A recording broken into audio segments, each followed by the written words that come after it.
오늘 저는 힐링과 회복에 대한 에스겔의 비전이라고 하는 제목으로 말씀을 드리겠습니다. 우선 에스겔이라고 하는 사람은 BC 한 600년경에 유대 역사에서 가장 비참했던 순간인 한 나라 전체가 몽땅 멸망을 당하고 다른 나라로 포로로 잡혀갔던 시대에 희망과 회복의 메시지를 전해줬던 선지자입니다. 그 자신이 우리는 우리 땅에 살면서 일본이 들어와서 우리를 지배해도 고통스러운데 이 민족은 아예 자기 땅에 살지 못하고 민족 전체가 통째로 다른 나라로 끌려갔습니다. 그리고 에스겔은 그 자신이 포로로 잡혀갔던 청년이었죠. 이런 중에 그가 희망과 비전의 메시지를 전하는데 다음과 같은 특별한 두 가지 메시지를 전합니다. 첫째는 에스겔 37장에 나와 있는 죽음의 골짜기고, 또 하나는 에스겔 40장부터 48장에 나와 있는 죽음의 바다 환상입니다. 죽음의 골짜기 환상과 죽음의 바다 환상이지요. 죽음의 골짜기에는 가봤더니 마른 뼈가 가득했고요. 죽음의 바다에 가봤더니 생물이 하나도 없습니다. 이런 상황에서 마른 뼈만 있는 죽음의 골짜기가 회복이 되고 생물이 하나도 없는 죽음의 바다가 회복이 되는 환상 혹은 비전이 주어집니다. 오늘 시간이 허락되면 두 주제를 다 다루고, 시간이 되지 않으면 한 가지 주제만 다루고 다음 주에 두 번째 주제를 다루어 보도록 하겠습니다.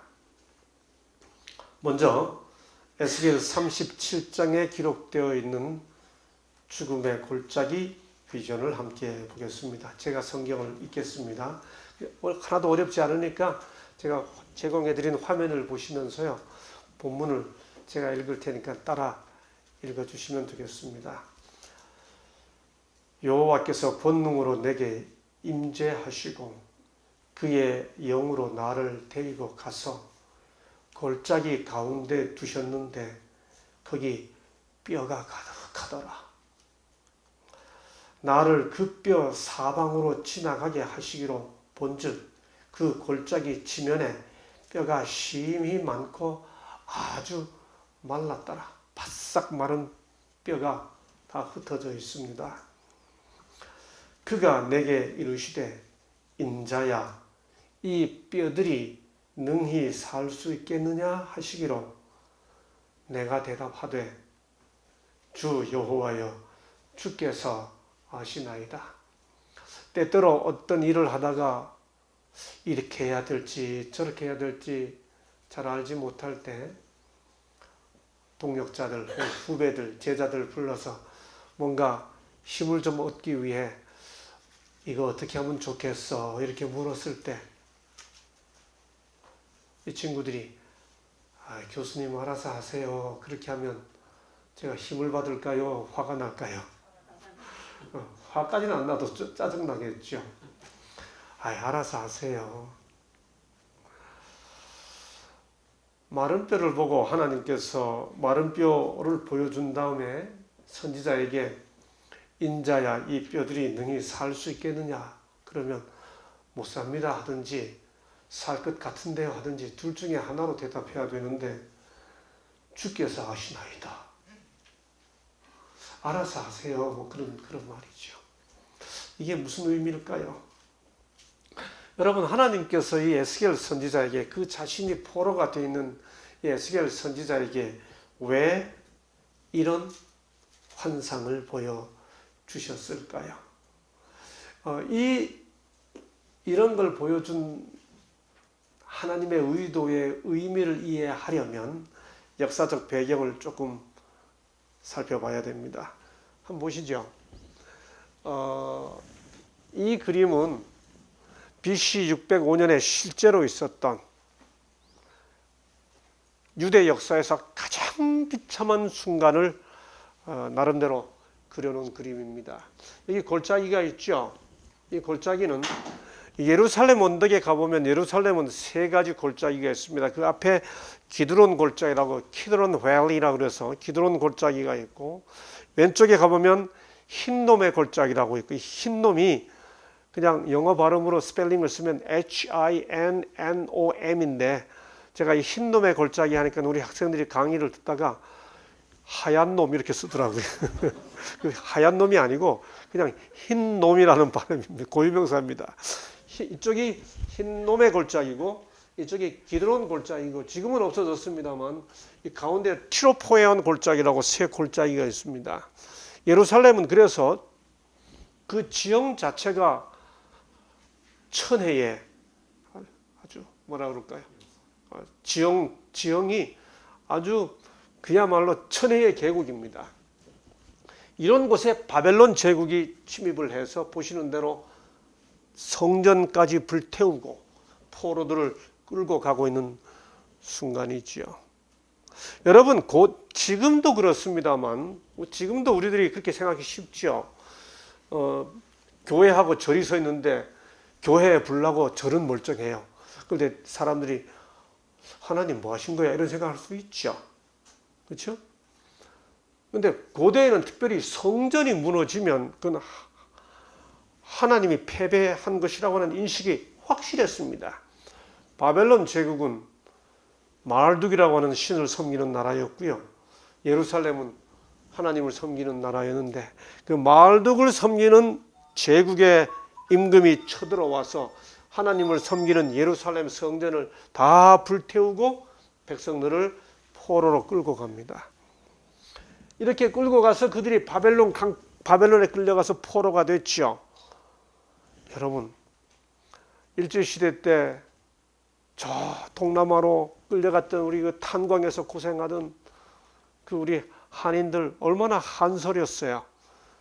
근데 나라가 몽땅 멸망당하고 포로로 잡혀왔어. 그들이 그 포로 잡혀가 있는 그 바벨론 나라 강가에서 이렇게 그 심정을 노래합니다. 우리가 바벨론 여러 강변에 거기 앉아서 시온을 기억하며 울었도다. 예루살렘 생각하며 울었다. 그 중에 버드나무에 우리가 우리의 수금을 걸었나니 이는 우리를 사로잡은 자가 거기서 우리에게 노래를 청하며 우리를 황폐하게 한 자가 기쁨을 청하고 자기들을 위하여 시온의 노래 중 하나를 노래하라 함이로다. 포로 잡혀왔는데 야, 노래 불러봐. 예루살렘 노래해봐. 우리가 이방 땅에서 어찌 여호와의 노래를 부를까? 예루살렘아, 내가 너를 잊을진데 내 오른손이 그의 재주를 잊을지로다. 내가 예루살렘을 기억하지 아니하거나 내가 가장 즐거워하는 것보다 더 즐거워하지 아니할진데, 다시 말해 내가 지금 포로 잡혀와 있지만 예루살렘을 잊어버리고 예루살렘 말고 다른 걸 더 기뻐한다면 내 혀가 내 입천장에 붙을지어다. 절대로 잊어버릴 수 없다, 뭐 그런 뜻이죠. 이런 역사적 상황에서 나라와 민족이 다시는 회복 불가능해 보이는 이런 역사적 상황에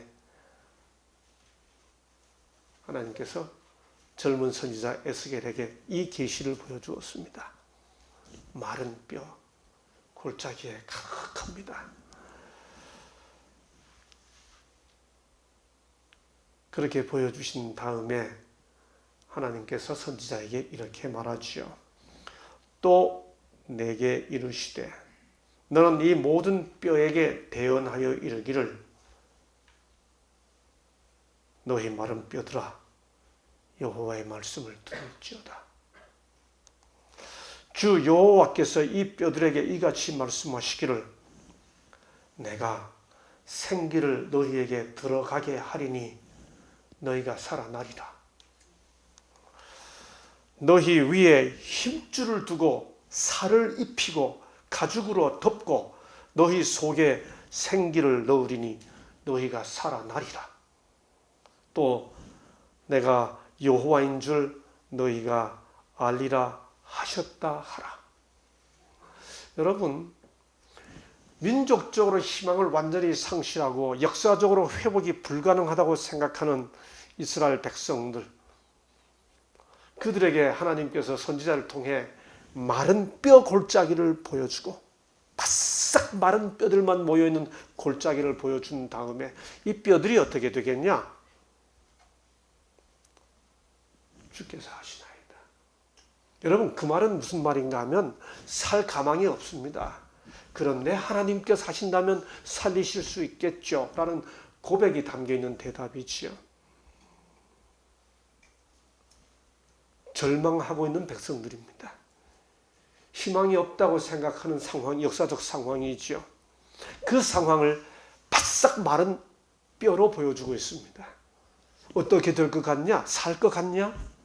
희망이 있겠냐? 라고 물으신 다음에 선지자는 아무래도 어려울 것 같습니다만 하나님께서 하시면 하실 수 있으시겠죠. 여호와께서 하시나이다. 그렇게 대답하자 선지자에게 하나님이 주신 말씀이죠. 너희 마른 뼈들아 여호와의 말씀을 들을지어다 라고 해라. 내가 생기를 너희에게 들어가게 하리니 너희가 살아나리라고 전해라.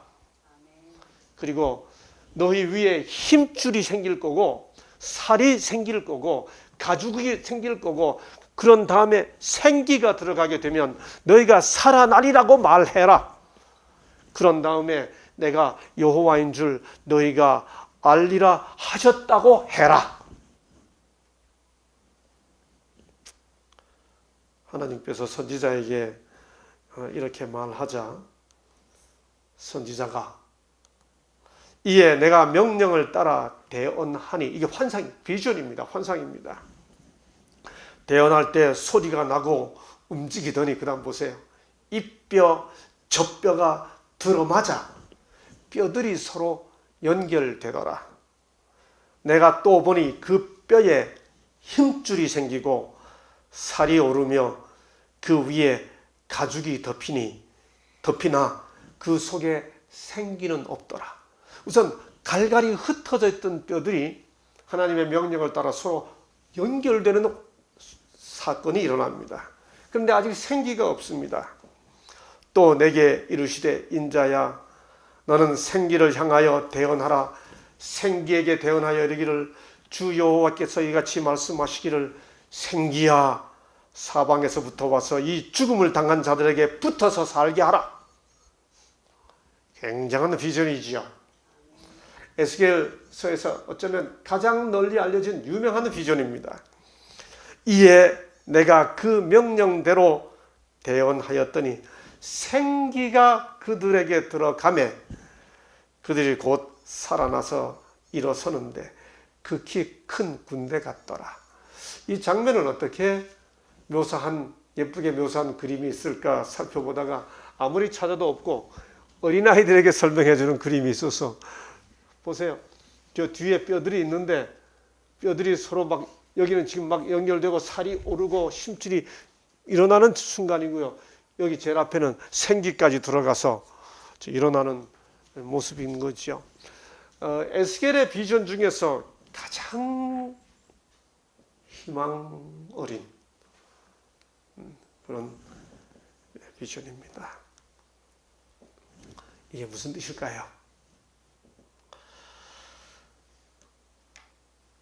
11절에 보면 이 환상의 의미가 바로 설명이 됩니다. 또 내게 이르시되 인자야 이 뼈들은 이스라엘 온 족속이라. 포로 잡혀간 이스라엘 백성들의 그 상황을 이 마른 뼈로 보여줬다. 그럼 왜 하필이면 이들에게 마른 뼈로 보여주었을까요? 그 이유가 그 절 안에서 설명됩니다. 또 내게 이르시되 인자야 이 뼈들은 이스라엘 족속이라. 그들이 이르기를, 그들이 뭐라고 말하는가 하면 자기들의 상태에 대해 우리의 뼈들이 말랐고 라고 합니다. 포로 잡혀온 이스라엘 백성들이 스스로 좌절하고 절망하고 희망을 다 잃어서 뭐라고 표현하는가 하면 우리 뼈가 말랐어 라고 말하기 때문에 그들의 그 상태를 그대로 에스겔 선지자에게 보여주기 위해 마른 뼈의 환상을 보여준 것이죠. 하나님께서 마른 뼈의 환상을 보여준 것은 그 기별이 필요한 사람들 자신들이 자기들을 마른 뼈 같다고 생각하기 때문이었습니다. 실제로 성경에 보면 이 마른 뼈라는 표현은 다음과 같은 의미가 있습니다. 시편 31편 10절에 보면 내 기력이 내 죄악 때문에 약해지며 내 뼈가 쇠하였다. 그러니까 사람이 힘이 다 소망이 사라질 때 그걸 뭐라고 표현하는가 하면 뼈가 쇠해. 다시 시편 32편 3절에 보면 내가 입을 열지 아니할 때 종일 신음함으로 내 뼈가 쇠하였도다. 더 나아가 잠언 17장 22절에 보면 심령의 근심은 뼈를 마르게 한다 그렇게 했습니다. 그러니까 지금 하나님께서 에스겔 선지자에게 이 마른 뼈의 환상을 보여준 것은 소망과 희망을 잃고 근심이 마음을 가득 사로잡고 있는 마른 뼈처럼 된 이스라엘 민족의 상태를 나타내기 위한 것이었죠. 여러분, 그러므로 생기 없는 마른 뼈는 무엇을 의미하는가 하면 첫 번째는 소망을 상실한 바벨론 포로 중에 이스라엘을 가리킵니다. 그런데 그런 역사적 의미로만 본문의 교훈은 제한되지 않죠. 하필이면 마른 뼈입니다. 그 의미는 실제로 생명을 잃은 죽은 자들이죠. 소망을 상실한 바벨론 포로 중에 이스라엘이 역사적으로 다시 회복될 것이라고 하는 희망의 메시지임과 동시에 이 기별은 저 역사를 넘어 종말의 때 실제로 죽은 자들이 다시 일어날 것에 대한 종말론적 소망을 나타내주는 계시이기도 하지요. 그런데 그것뿐만이 아닙니다. 이 본문이 말해주는 것은 뭔가 하면 그 시대의 역사적 상황에 대한 기별이고 저 종말의 때에 있을 종말론적 기별임과 동시에 그 사이에 살게 되는 우리 모든 사람들의 이야기이기도 합니다. 생각해보면 나름대로 열심히 살아가고 있는 우리 인생들이 마른 뼈 같은 삶인 것을 인정하지 않을 수가 없죠. 열심히 산다고 사는데 생명 위에 살기보다 마른 뼈같이 딱딱한 인생 살아가고 있죠. 제가 종종 우리 학생들에게 이렇게 표현하기를 좋아합니다. 아무리 가르쳐도 끝까지 하나님을 막 줄기차게 부정하고 신앙에 대해서 막 부정하는 정도가 아니라 화내는 젊은이들이 있습니다. 그러면 뭐 신앙에 관한 이야기를 할 때는 한국 사람들이 이야기하다가 잘 안 먹히면 자네 몇 살이야 이러고 하고 나이로 눌러버리잖아요. 신앙 이야기할 때는 그런 것도 하면 안 됩니다. 절대로 하면 안 됩니다. 그러다가 그럴 때 제가 잘 써먹는 방법 중에 하나가 자네 오늘 저녁에 나 좀 만나세 그래요. 왜요 교수님? 몇 시에요? 12시에. 밤 12시 왜요? 농담하세요? 이렇게. 아니 진짜야. 아주 진지하게 표현. 진짜야. 어디에서요? 여기서. 강의실에서요. 싫어요? 무서워요? 그래. 아주 자연스럽게 나오는 반응입니다. 여러분, 우리가 굉장히 강하고 뭐 힘 있는 것 같아도 심지어 우리 목회자들도요. 뭐 열심히 설교하는 것 같은데 목회자가 얼마나 인간적인지를 보여주는 재미있는 일화가 하나 있습니다. 한 젊은 목회자 부부가 가서 일하다가 와가지고 저한테 실제로 들려준 실화예요. 그 교회 옆에 사택이 있었어요. 그래서 거기서 늘 예배 부르고 찬송하는데 어느 날 밤에 이 젊은 사모가 막 전도사를 막 깨웠습니다. 여보 막 깨웠어요. 그 왜 그래? 들어봐. 뭔데? 하고 들으니까 교회에서 피아노 소리가 띵띵 나는 거예요. 당신 교회 문 안 닫았어요? 닫았는데. 근데 피아노 치는 소리가 아니라 피아노가 땅땅땅 가끔씩 나니까 얼마나 무서워요. 교회당인데 가야 되는데 한밤중에 교회가 문 닫았다고 생각하는데 교회 안에서 피아노 소리가 나니까 무서운 거예요. 당신 가봐. 예. 전도사가 가봐야 되니까 탁 소리가 나니까 가서 문을 탁 열으니까 고양이가 탁 튀어나오는 거예요. 창문 열어놓는 데로 고양이가 들어와서 피아노 위에 고양이가 뛰니까 피아노 소리가 나는 거죠. 여러분 예배 드리던 예배당도 한밤중에 아무도 빈 곳에서 피아노 소리가 나니까 무서움을 느끼는 게 인간이에요. 그렇죠? 그 연약한 인간이 지상에서 영원히 살 것처럼 뭔가 이루면 다 될 것처럼 생각하며 바싹 마르게 살아가는 게 인생이죠.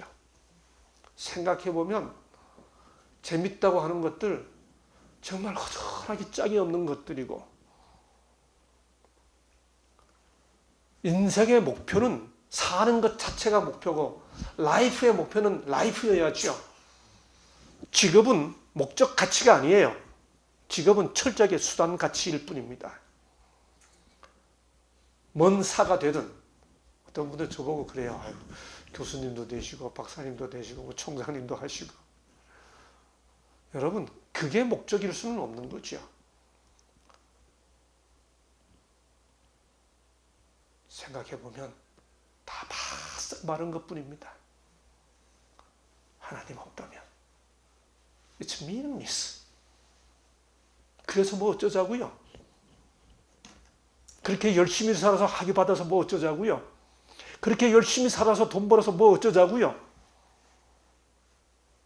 하나님 없이 어떻게 의미 있을 수 있나요? It's meaningless. 바싹 말랐잖아요. 교회 다니는 사람도 마르긴 마찬가지예요. 때때로. 뭐만 붙어있어요? 뼈다귀만 남아있는 교인들. 생기가 없죠. 사랑의 온기가 전혀 없이 종교적인 규칙만 딱딱 따져가는 생기 없는 마른 뼈다귀 같은 그런 종교인들. 그렇죠? 마른 뼈에 힘줄이 생기고 살이 붙고 힘이 나고 생기가 들어와서 이 환상을 지금 하나님께서 에스겔에게 보여주고 있는 거죠. 예. 같이 살고 싶지 않은 냉랭한 표정. 악수하고 손 내밀지만 너도 알고 나도 알면서 서로 사랑하기보다 서로 이용하려고 하는 삶. 돈은 이용하고 사람은 사랑하라고 그랬는데 세상은 사람을 이용하고 돈을 사랑하잖아요. 냉랭한 표정에 차가운 믿음, 딱딱한 교리. 복음 없는 생기 없는 종교인들도 마찬가지죠. 그런 그들을 향해 하나님께서 이렇게 말합니다. 너희 마른 뼈들아 여호와의 말씀을 들을지어다. 주 여호와께서 이 뼈들에게 이같이 말씀하시기를 내가 생기를 너에게 들어가게 하리니 너희가 살리라. 너희 위에 힘줄을 두고 살을 입히고 가죽으로 덮고 너희 속에 생기를 넣으리니 너희가 살리라.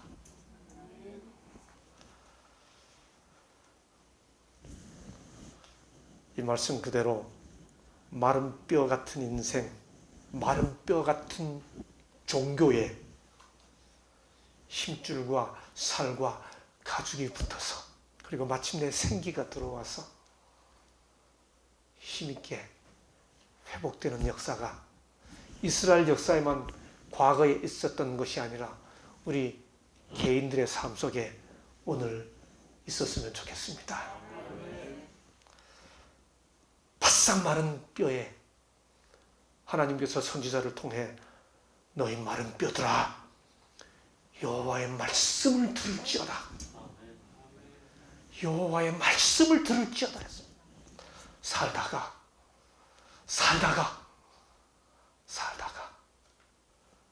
하늘마늘까지 찾아온 바싹 마른 우리들에게 여호와의 말씀을 들을지어다.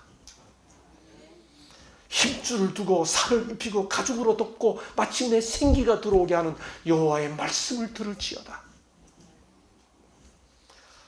예, 하나님의 역사는 율법으로 이루어지지 않습니다. 기독교는 처음부터 끝까지 철저하게 말씀의 신앙입니다. 성경을 가리켜 기록된 말씀이라 부르고요.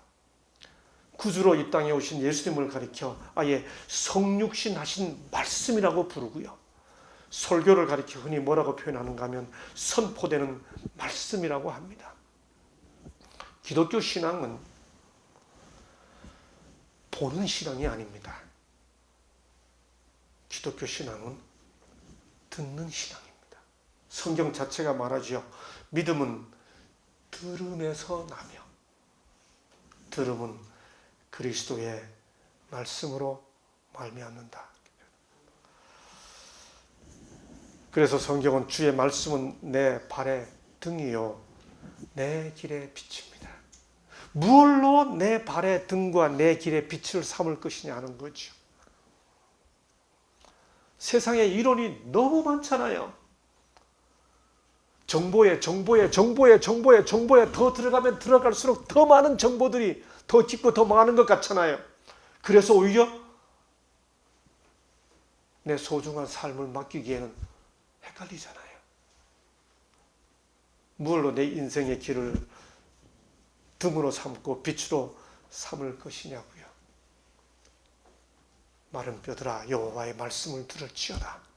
주의 말씀은 내 발의 등이요 내 길의 빛이니이다.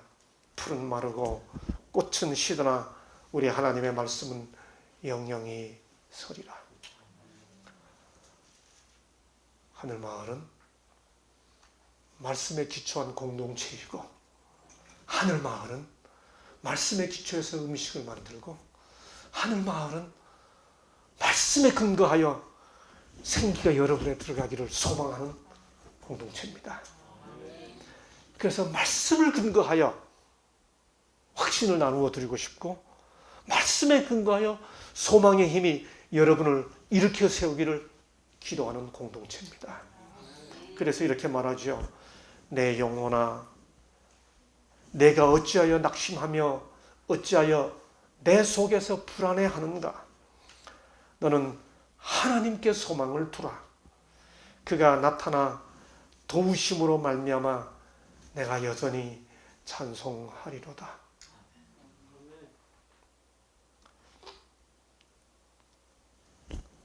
이런저런 연약함과 불안함을 가지고 있지요. 우리 모두가. 내 영혼아 내가 어찌하여 낙심하며 어찌하여 내 속에서 불안해하는가. 너는 하나님께 소망을 두라. 그가 나타나 도우심으로 말미암아 내가 여전히 찬송하리로다. 이 고백이 여러분 한 분 한 분의 고백이 되기를 간절히 소망합니다. 세상에서 염도가 가장 높은 바다가 지금 보시는 바로 이 바다입니다. 바다는 다 짜지만 너무 짜서 아무런 생물이 살 수 없는 곳을 염해라고 부릅니다. 근데 염해는 그냥 염해로 끝나지 않고 아무것도 살 수 없는 곳이기 때문에 죽음의 바다 사해라고 부르죠. 95년도 바로 이 사해 갔습니다. 보시는 대로 염도가 너무 높다 보니까 다 밀어냅니다. 다 밀어내서 아무리 가르쳐도 평생 수영을 배우지 못하는 제 아내가 바다에 떴습니다. 사해는 가면 이렇게 염도가 다 밀어내. 그래서 이 바다를 염해라 그러기도 하고 사해라 부르기도 합니다. 왜 이렇게 사해가 소금바다, 염해, 즉 죽음의 바다가 됐을까요? 이유는 여기가 사해인데 보시면 이 사해는 지구상에서 해발, 여기가 지금 해발 740, 얼마라고 그랬죠? 근데 이 사해는 해발 마이너스 298m입니다. 지상에서 가장 낮습니다. 너무 낮다 보니까 지구에 있는 이 물이 없는 육지 중에서 마이너스 300m. 그러니까 다 들어오기만 하지 전혀 나가지가 않습니다. 하나님께서 에스겔 선지자에게 죽음의 골짜기 비유를 통해 희망을 주신 다음에 이제는 그 희망의 메시지를 좀 더 확실하게 하기 위해 이 죽음의 바다 비전을 보여줍니다. 그가 나를 데리고 즉 성전 문에 이르시니, 성전 다 무너졌다고 말씀드렸죠. 근데 지금 새로운 성전을 보여주시고 환상 중에 성전에서 문지방 밑에서 물이 나와서 동으로 흐르다가 성전 우편 제단 남편으로 흘러내리더라. 물이 계속 흐릅니다. 보신 대로 그가 또 나를 데리고 북문으로 나가서 바깥문에 이르시기로 본즉 물이 그 우편에서 스며 나오더니, 성전에서 물이 막 나옵니다. 물이 발목에 오르더니 무릎에 오르고 허리에 오르고 건너지 못할 강이 된지다.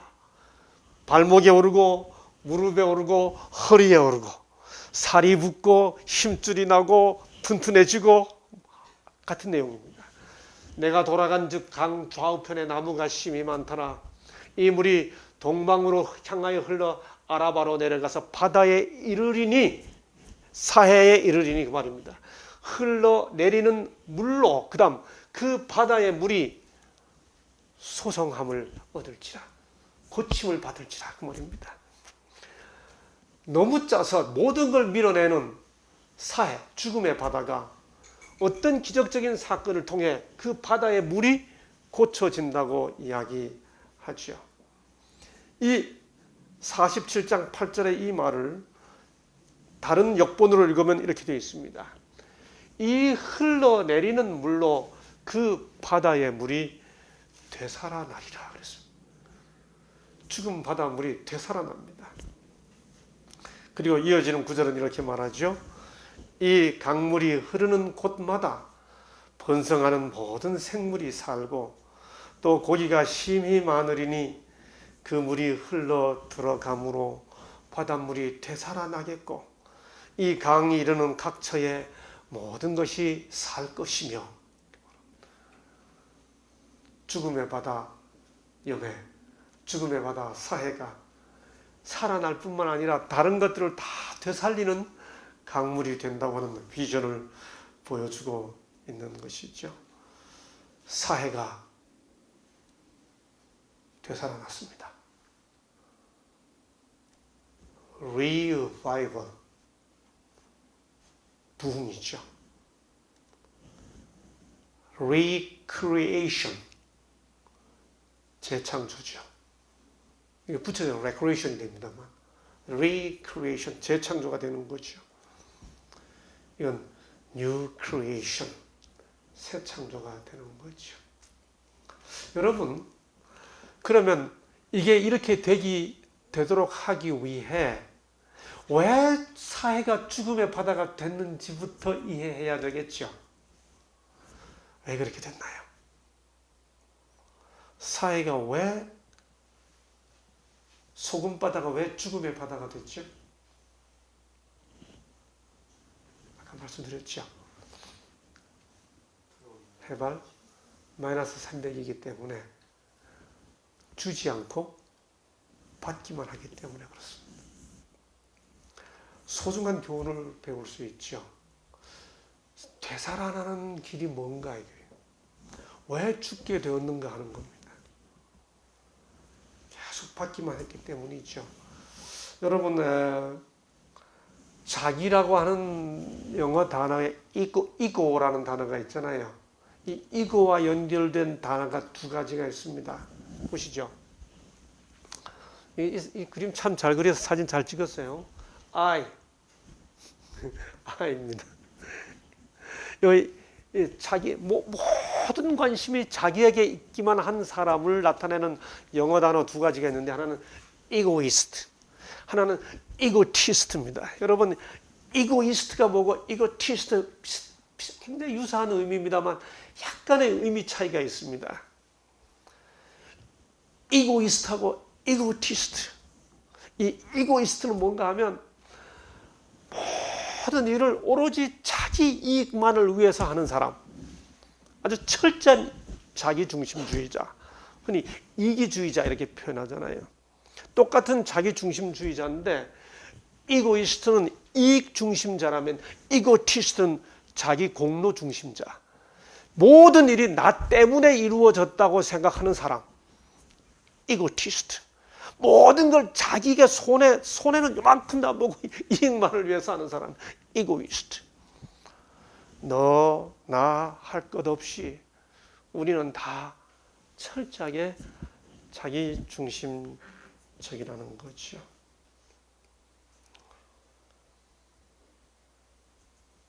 제가 종종 그렇게 표현하기를 좋아합니다. 사람과 짐승의 차이가 뭔가 많이 있잖아요. 뭐 직립보행은 사람이고 네 발로 걸으면 짐승이고 이성적인 하면 뭐 호모 온갖 다 갖다 붙여놨잖아요. 근데 정말 사람이 짐승과 다른 중요한 한 가지 점이 있는데 저는 그게 요거다라고 생각한다고 하늘마을 와서 맨 처음 첫 설교할 때 그 얘기 했었습니다. 호모 그라치아스라는 표현 썼었습니다. 뭔가 하면 감사라는 거죠. 짐승은 진정한 의미에서 감사를 모르는데 사람만이 진정한 의미에서 감사할 수 있죠. 부모가 자식 사랑하는 것은 거의 종족 보존을 위한 본능 차원이에요. 근데 자식이 부모에게 감사할 줄 아는 게 인간인 거죠. 그 순간 인간은 자기를 벗어납니다. 내가 사는 게 내 덕분이 아니고 부모님 덕분이야 할 때 이고티스트의 범죄를 벗어나는 거죠. 부모님께 감사해서 어머니 이거 드세요 하는 순간 이고이스트의 범주를 벗어나는 거죠. 인간이 이고를 벗어나는 순간은 감사가 작동하는 순간입니다. 감사가 살아나면 인간은 자기를 벗어날 수 있죠. 이같이 너희 빛을 사람 앞에 비치게 하여 저희로 너희 착한 행실을 보고 감사하는 모습인 거죠. 이게 뭐 남 도와주는 그런 의미를 넘어서서 받은 바 은혜에 감사하는 모습이죠. 그렇게 하면 하늘에 계신 너희 아버지께 영광을 돌리게 하라. 성전에서 시작된 그 강이 처음에는 작았지만 차츰차츰 규모와 힘이 불어나서 에스겔 47장 5절에 보면 헤엄칠 만한 물이요 사람이 능히 건너지 못할 강이 되었다라고 말합니다. 이것의 의미를 우리 사업은 그 시초에 하나의 매우 작은 개울로 나에게 제시되었다라고 표현합니다. 저는 정말 소망하건대 하늘마을이 여기서 흘러나오는 물이 조그마한 개울처럼 흘러나왔지만 건너지 못할 강처럼 사람들을 치유하고 회복시키는 공동체가 되었으면 좋겠습니다.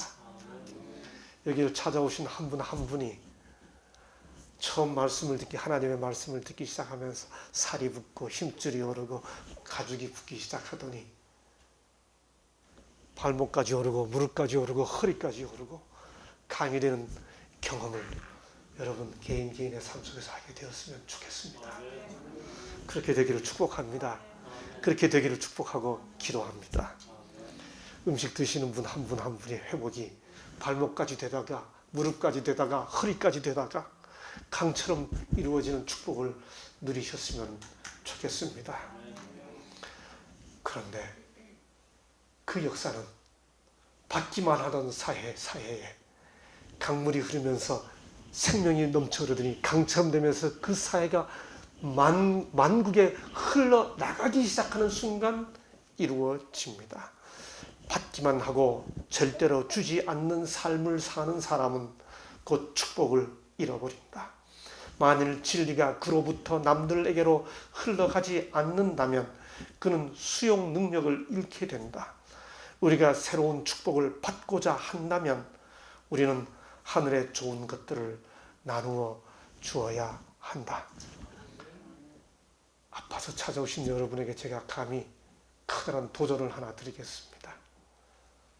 주위에 더 편찮아 보이시는 분들에게 격려를 나누어 드리시죠. 나으실 수 있습니다. 미소의 선물을 나누어 주기 시작하시죠. 나으면 찬양하는 것이 아니라 찬양하면 낫기 때문에 그렇습니다. 회복되어 찬양하는 것이 아니라 찬양하면 회복되기 때문에 그런 거죠. 나누면 나누는 것이 아니라 나누면 나아지기 때문에 그렇습니다. 이 강물이, 성경은 이렇게 말합니다. 이 강물이 이르는 곳마다 번성하는 모든 생물이 살고 또 고기가 심히 많으리니, 아까 사해는 염도가 너무 높아 사람까지 뛰어 올리는 곳인데 거기에 고기가 살게 된다고 말합니다. 이 물이 흘러 들어감으로 바닷물이 소성함을 얻겠고 이 강이 이르는 각처의 모든 것이 살 것이며 또 이 강가에 어부가 설 것이며 심지어 사해 그 주변까지 이야기하면서 엔게디에서부터 에네글라임까지 그물 치는 곳이 될 것이라. 그 고기가 각기 종류를 따라 큰 바다의 고기같이 심이 많으려니와 강 좌우가에는, 그 다음 기가 막힌 이야기 나옵니다. 각종 먹을 실과 나무가 자라서 그 잎이 시들지 아니하며 실과가 끊지지 않고 달마다 새 실과를 맺으리니 그 물이 성소로 말미암아 나옵니다. 여러분, 이 이야기가 무슨 이야기인지 아세요? 창세기에 보면 생명나무가 있다고 그랬습니다. 요한계시록에 보면 생명나무가 있다고 그랬습니다. 지금 그 이야기를 가운데에서 에스겔 47장에서 하고 있는 겁니다. 에덴 동산을 돌아보고 새하늘과 새 땅을 내다보면서 에스겔 47장에서 하나님의 역사로 말미암아 회복의 선물이 만국을 치료하게 하리라. 소성이라는 말이 영어로 힐링입니다. 모두가 다 힐링 되리라 하는 약속을 비전으로 보여주고 있는 것이죠. 예, 그래서 하나님께서 역사하시는 것, 하나님의 말씀이 있는 곳에는 어떤 절망적인 상황, 바싹 마른 땅 같은, 바싹 마른 뼈가 있는 골짜기 같은 곳에도 염도가 너무 높아서 물고기가 한 마리도 절대로 살 수 없는 그런 곳 같을지라도 마른 뼈가 붙어서 생기는 군대가 되고 사해 같은 바다에 물고기가 뛰놀고 어부가 그물을 치고 마침내 강가에 만국을 힐링, 치료하는 나무가 서리라 하는 비전이 하나님에게서는 주어질 수 있다는 거죠. 하나님께서 일하시는 곳이라면 절망적인 상황도 없고 구원에서 배제된 집단도 없으며 미래까지 우리를 절망에 빠뜨릴 만큼 불행한 과거로부터의 배물림도 없다. 어떻게 살아오셨든 희망이 없는 인간이 하나님 앞에는 없습니다. 미래까지 절망하게 할 과거는 하나님 앞에는 없습니다. 우리의 과거가 어떠하든 하나님 앞에서는 우리의 미래는 여전히 소망이 있는 것이죠. 하나님께서 일하시는 곳이라면 절망적인 상황도 없고 구원에서 배제된 집단도 없습니다. 그게 나누어 주는 것으로부터 시작된다는 거죠. 여러분, 이 팔 없는 예수상은 유명한 역사적 사연이 있습니다. 왜 예수상을 이렇게 팔 없는 예수상으로 만들어 놓았을까요? 팔 없는 예수상. 이 조각상이 나오게 된 것에는 다음과 같은 사연이 있습니다. 2차 세계대전 중이었습니다. 엄청난 폭격이 독일의 슈트라스부르크 시를 휩쓸고 지나갔습니다. 사람들은 넋을 잃었지만 다시 모여 깨진 벽돌을 치우기 시작했습니다. 그런데 그중 한 사람이 교회 앞에서 팔이 떨어져 나간 깨어진 그리스도 상을 발견했습니다. 사람들은 그 그리스도 상을 세워놓고 다시 교회를 건축했습니다. 어느 날 한 조각가가 그 교회를 지나가다가 그 상을 보고 교회에 들어와 돈을 받지 않고 그리스도 상의 팔을 조각하겠다고 제안했습니다. 교회 사람들은 이 문제를 놓고 함께 모여 의논을 거듭한 끝에 조각가의 뜻을 정중하게 거절하기로 했습니다. 왜요? 이유를 묻는 조각가에게 교인들은 이렇게 대답했습니다. 그리스도의 상은 사람의 영혼을 감동시키지만 어려운 사람을 보살펴주고 배고픈 사람에게 먹을 것을 주고 가난한 사람을 부하게 할 손이 없습니다. 팔과 손이 없는 그리스도의 모습을 보면서 그분의 은혜와 영감으로 살아가는 우리들은 이제 우리가 그분의 손과 팔이 되기로 했습니다. 여러분, 여기 팔 없는 조각상은 우리가 나누어주는 그리스도의 팔이 되겠다고 결심한 사람들이 팔을 안 붙이고 남겨둔 사연에서부터 팔 없는 예수의 조각상이 나오게 되었습니다. 그렇습니다. 사회가 살아가는 길은 격려를, 웃음을, 미소를, 힘을 내가 아프지만 나누어 주기 시작할 때 거기서부터 회복의 역사가 시작이 되는 것입니다. 아무리 마른 뼈 같아도 하나님의 약속은 생기로 말미암아 일어난다고 약속해 주십니다. 아무리 죽은 바다 같을지라도 하나님의 말씀은 우리에게 생명 강가에 만국을 치료하게 하는 나무가 나는 회복이 있을 거라고 보여주었습니다. 에스겔 선지자를 통해 가장 비참한 역사적 순간에 이스라엘 민족에게 이 엄청난 회복과 힐링의 비전을 보여주셨던 하나님께서 오늘 삶의 어려운 순간을 맞아 하늘마을을 찾아오신 여러분에게 이곳이 물을 나누어주는 성전이 되었으면 좋겠고 이곳에서 하나님의 생기, 회복의 말씀을 듣는 공간이 되었으면 좋겠습니다. 그런 축복이 여러분 한 분 한 분에게 임하시기를 간절히 바라면서 다시 한번 내 영혼아 내가 어찌하여 낙심하며 어찌하여 내 속에서 불안해하는가. 너는 하나님께 소망을 두라. 그가 나타나 도우심으로 말미암아 내가 여전히 찬송하리로다 라는 고백이 여러분의 것이 되기를 간절히 바라면서 말씀 마치겠습니다.